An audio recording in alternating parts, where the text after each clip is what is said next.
Number 15. The diagram shows a bean seedling soon after it has germinated. Where is most water absorbed? Okay, so this question is quite easy peasy.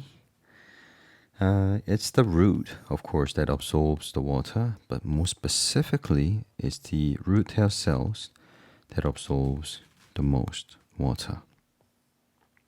D is pointing at the tip of the root. So,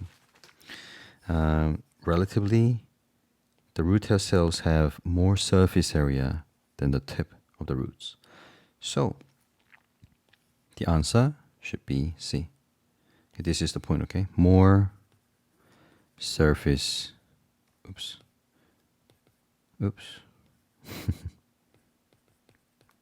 area in root hair cells, okay?